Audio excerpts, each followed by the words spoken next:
Всех приветствую, дорогие друзья! В ремонт прислали наушники Marshall Mage 5 с проблемой «не включаются». Дефект появился после падения, когда отломился рычаг джойстика. Его пытались приклеить, но сделали только хуже. Клей попал внутрь джойстика и он залип.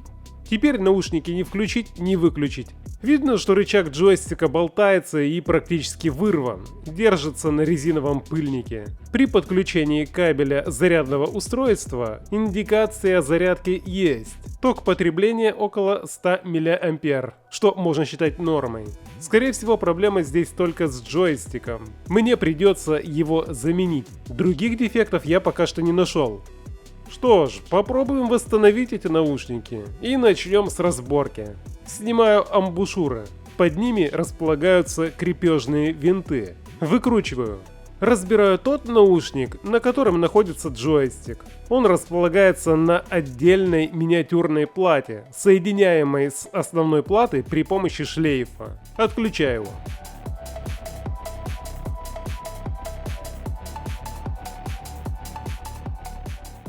За ним находится винт, который крепит фиксатор платы. Выкручиваю, снимаю фиксатор и извлекаю плату с джойстиком.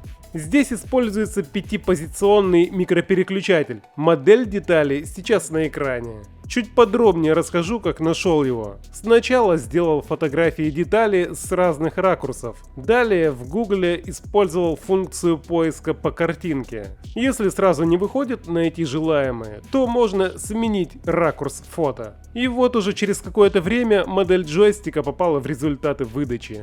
Приобрел партию новых микропереключателей из 10 штук. На моем телеграм-канале писали, что у этих микропереключателей толкатели чуть тоньше, чем у стоковых. Поэтому, возможно, придется что-то выдумывать, чтобы рычаг на нем держался. Но об этом чуть позже. Сейчас же займемся заменой неисправной детали. Работать при этом буду паяльником, так как в детали имеются пластиковые элементы, которые могут расплавиться при нагреве паяльным феном. Для начала решил выпаять крышку, чтобы снять ее и посмотреть, что там внутри. А там, грубо говоря, 5 кнопок, объединенных в один корпус. Можно попробовать просто перекинуть крышку с пластиковым толкателем из нового микропереключателя. Но так как поплавилась пленка, фиксирующая металлические мембраны, решил все же заменить микропереключатель на новый. Хотя состояние самих контактов идеальное. Жидкость сюда точно не попадала, нет следов окислов. Строение нового джойстика аналогично, только скотч использован желтого цвета. Очевидно, что это высокотемпературный каптоновый скотч. При пайке выводов паяльником он не должен пострадать. У корпуса на нижней части имеется пара штырьков разного диаметра, они совмещаются с пазами в плате. Таким образом, установить микропереключатель неправильно не выйдет. Что ж, перехожу к замене. Начинаю с пропайки выводов. Далее приподнимаю корпус с одной стороны и демонтирую деталь. По состоянию пластикового корпуса можем сделать вывод, что пластик при длительном нагреве паяльником плавится. Поэтому выводы новой детали недопустимо перегревать. Работать паяльником придется быстро. Прижимаю джойстик к плате и прогреваю выводы. Точно так же с другой стороны. После этого пропаиваю каждый вывод отдельно.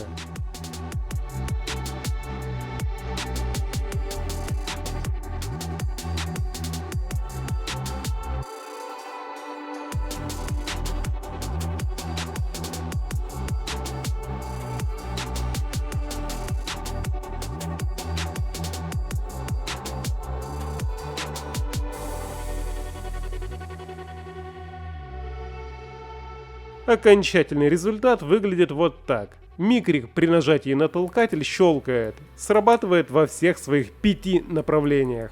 Теперь необходимо как-то установить рычаг. Проблема в том, что в нем находится обломанная часть старого джойстика. Полностью отрываю пыльник, все равно он отвалится в будущем. Позже придумаю, как его установить. Теперь кропотливо работаю над тем, чтобы выковырять из рычага все лишнее. Наверное, это самая неприятная и нудная часть всего ремонта. Пришлось даже задействовать гравер с алмазной насадкой. Срезаю остатки пыльника, и теперь рычаг готов к установке на свое место. Он немного тут болтается, поэтому придется его зафиксировать. Считаю, что оптимальнее всего использовать для этой цели двухкомпонентный эпоксидный клей. В использовании он удобнее, чем суперклей. Например, тем, что его схватывание длится около 1 часа, и в случае ошибки у вас остается достаточно времени, чтобы удалить его из тех мест, где его быть не должно. Суперклей же не дает вам такого права на ошибку. Обезжириваю поверхности перед нанесением клея. Мне понадобится буквально капелька, тщательно перемешиваю компоненты и наношу в посадочное отверстие рычага. При установке на джойстик вижу, что выдавило немного лишнего клея. Аккуратно удаляю излишки, чтобы они не проникли внутрь микропереключателя. Позиционирую рычаг и оставляю буквально на час, чтобы клей схватился. Посмотрите, сейчас он еще не полностью затвердел, но этого уже достаточно. Проверим результат под микроскопом. Видно, что рычаг и толкатель джойстика двигаются вместе, то есть они хорошо склеены, но в то же время клей не попал внутрь джойстика, не заблокировал его работу. Рычаг установлен с небольшим перекосом. Это результат моей неаккуратности, но думаю, что вы мне это простите. Теперь, что касается пыльника, просто надеваю его на рычаг. Сидит здесь он плотно, свою функцию должен выполнять. Пыль не пройдет. Что ж, можно собирать наушники и переходить к тестированию. Звук включения при нажатии на джойстик есть. К смартфону наушники подключаются, звук выводится. Проверил срабатывание джойстика во всех направлениях. Проблем с ним нет. Треки переключаются, громкость увеличивается и уменьшается. Что ж, дорогие друзья, на этом мой ремонт на сегодня завершен. Благодарю вас всех за внимание и увидимся в других ремонтах. До скорых встреч!